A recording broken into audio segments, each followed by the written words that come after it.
Zombie apocalypse.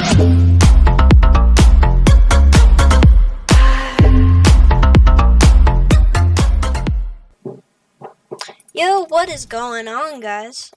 Today I am gonna show you guys how to make your very own 1v1 start.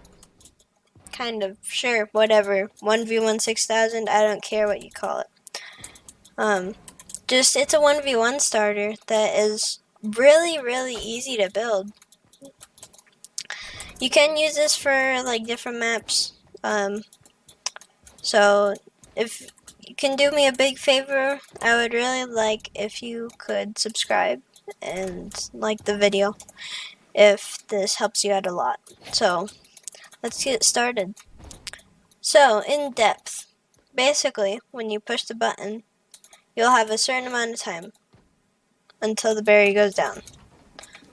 Then it'll come back up, as you can see right there. So the timing is when you place a first ramp when you go off, and when it completely builds or full health, it resets. So yeah, let's get started. Alright, so these are all gonna be the things you're gonna need. Okay? So you're gonna need a trigger, a button, those are both from the devices, a sequencer and a barrier, all from the devices. And this is just any floor. You can even use this. So a floor, a wall, or a ramp. You can use any of those. You can use cones. For ramps you can use cones. For walls you could just go like this. If you find one like this, you can use anything. Just make sure that they can cover stuff up. So yeah, those are all going to be the things you're going to need. Okay, so now that we're in the tutorial, of building, all you're going to do is place down your button. These are the only things you're going to be changing out of all the settings of your button. Is changing the text, and also when interacted with, transmit on channel to channel 3. That's it. All for the button. Then, off to the side, you could go under the map. What you could do is, if you really wanted to, you could find yourself a hover platform, and you could place that down, and just build all your stuff underneath the map, if you wanted to go like that. So if someone somehow finds your devices and stuff, and you don't want them to. So, just a tip. Okay, off with that. Place down your sequencer anywhere so that nobody will see it. Go into the settings, and the only things you're gonna change is the tempo. You can change this to whatever. Just make sure it's not below 110. And do not make it slow. Length 0.5, width 0.5, height 0.5.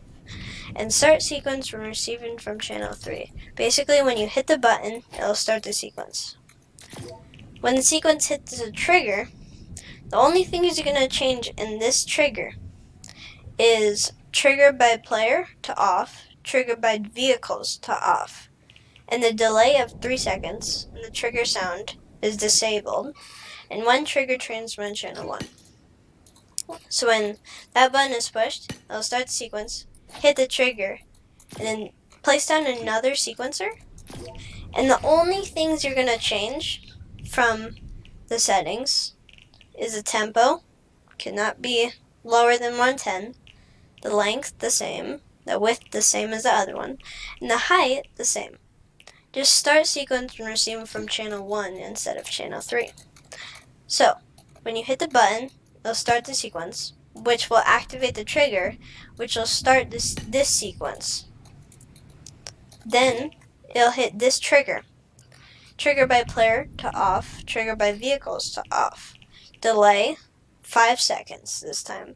Trigger sound disabled, and one trigger transmit on channel 2. Simple as that.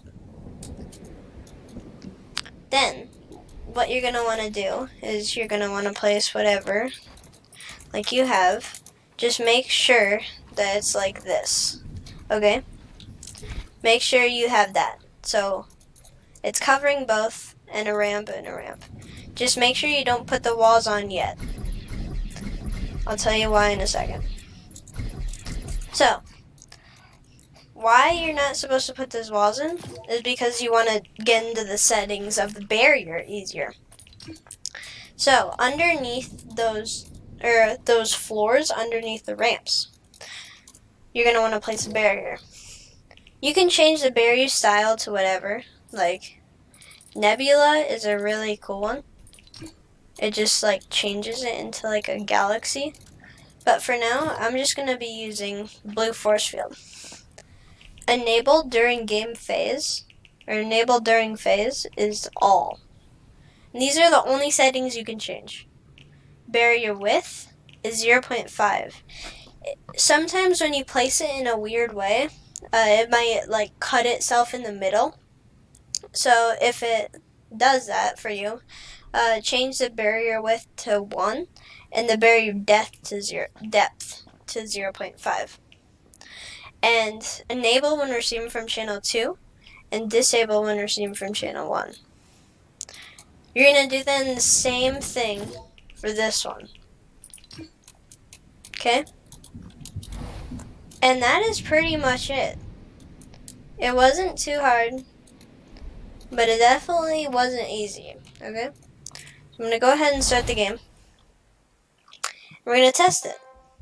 See if we did a good job. Started it. And we're off. And that is how you make your very own 1v1 starter. I hope you guys really liked the video. I'll see you guys on the next one. If you guys want me to make like music or like a timer go when you push the button, so that right as the timer is done, it'll deactivate the barriers. Just get this video to 3 likes and I'll do it later. So, peace out.